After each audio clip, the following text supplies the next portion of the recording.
Hey everybody, and welcome to the BullSheepParty. And guess what? We have a new vehicle added to the game today. And in this video we're going to be doing an in-depth review of it. We're going to be looking at its exterior, its interior, the way it customizes in Los Santos Customs, and its performance both before and after we go there.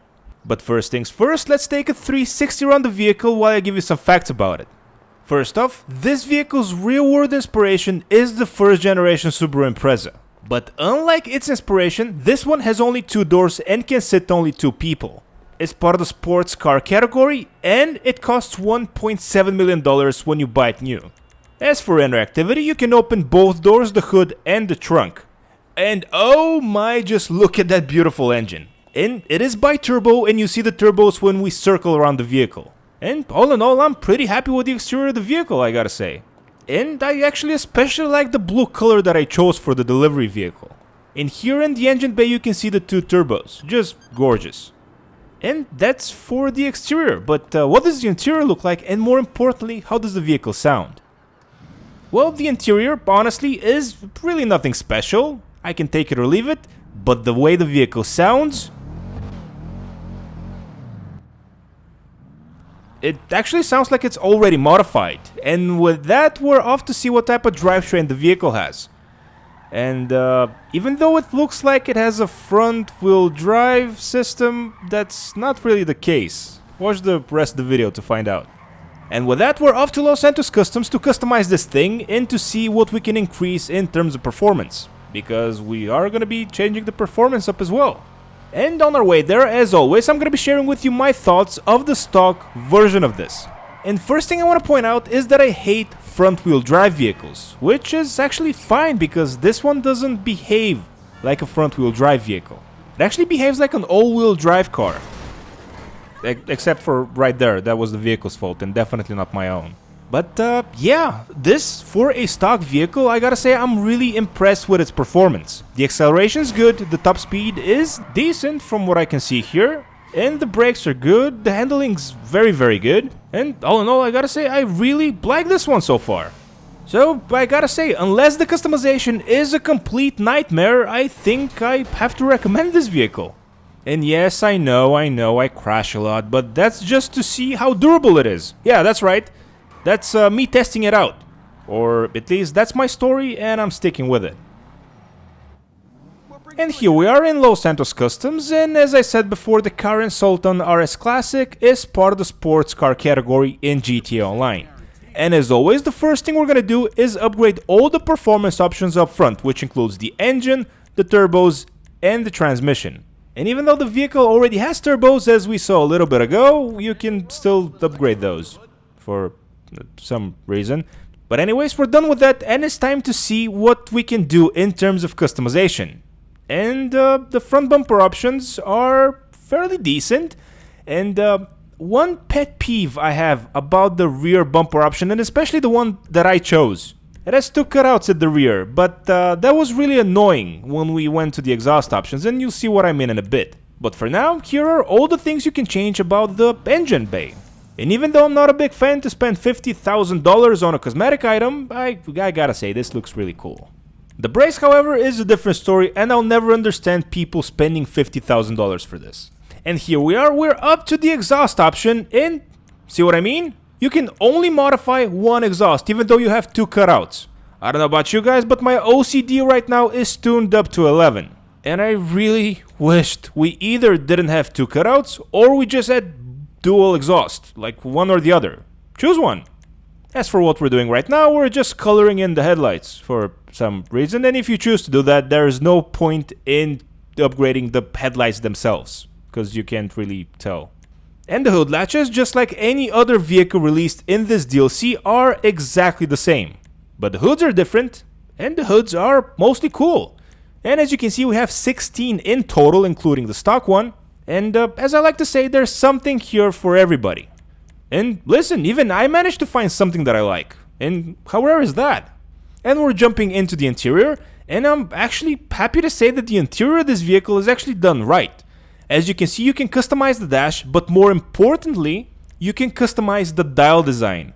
And correct me if I'm wrong, but I believe this is the first and only vehicle, at least that I've seen, that has an analog dial that turns into a digital speedometer. And even though I don't go to car shows and I don't play in first person, I actually see myself spending $20,000 for that. Good job, Rockstar. And next up, we can modify the doors just like any other vehicle released in this DLC, but unlike any other vehicle released in this DLC, you can't customize the seats for some reason. So if you don't like the seats, too bad. You're stuck with those. Next up, we have the liveries. And oh, what a joy. And in case you didn't catch that, I was being somewhat sarcastic. Okay, I was being very sarcastic. I actually hate liveries. But since I'm making a review video about the newly released vehicle, here are all the livery options and we're done with those. Roofs, you can choose between 4 different options, but for me, I like to keep it stock. As for the roof accessories, you can put a spoiler on the rear of the roof, and keep in mind that this is only cosmetic, it's not going to change the traction of the vehicle, but I kind of like how it looks, so I'm going to put one on. And we're moving on to skirts. And here, as you can see, you have 5 in total different customization options, and all 5 of them, I gotta say, look kind of cool. And my biggest gripe that I have with this vehicle is that if you want to increase your traction bar, you need to remove the stock spoiler, which I actually really like. It's a baffling decision. I don't understand why they couldn't just make you change the color of it or something, but that is what it is, I guess.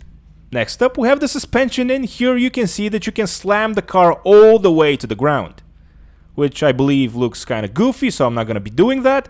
But if for some reason that's your cup of tea, by all means, feel free. Next up, as you can see, you can change the color of the trunk of the vehicle, if you want to do that for some reason. You can, of course, change the rims and the wheels, but I kind of like those, so I'm going to be keeping them as they are. Put a little tint on the side and rear windows, and we're up to our most baffling customization option.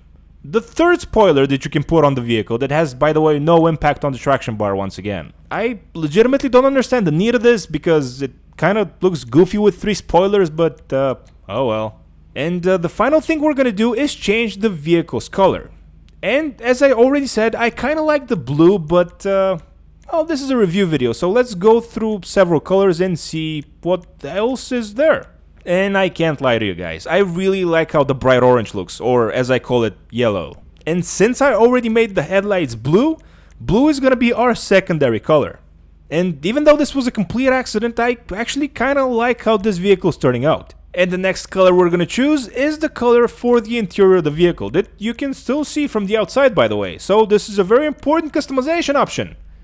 Or at least I'm making it out to be. And that's it. That's the only customization we're going to be doing to the vehicle. Because changing the color of the dials, that's just goofy.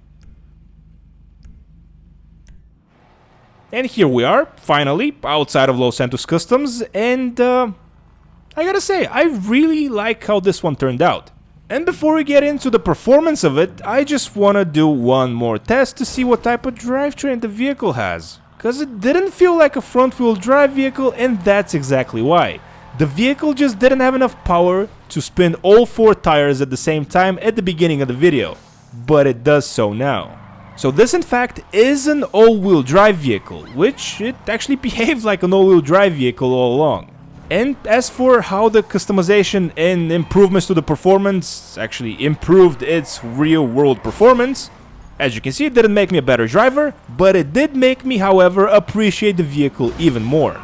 At the beginning, when I first got the vehicle, it was somewhat unpredictable to how it was going to behave when I flicked the stick left or right when I was accelerating. But with all 3 spoilers now in place, no, I'm kidding, with the traction bar increased, the vehicle now has a more predictable behavior, which I really like. And just note that it's not going to make you a better driver, as you can probably tell.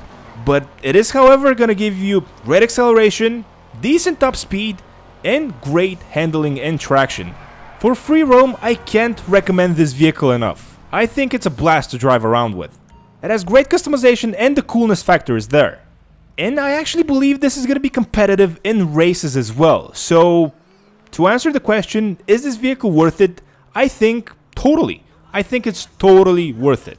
It's a great vehicle, and for $1.7 million, you can't really go wrong. And with that, we're gonna be ending this one. Thanks so much to everybody that watched. Hopefully you liked the video. If that's the case, please don't forget to leave a like, subscribe if you're new to the channel, and I'll catch you all in the next one.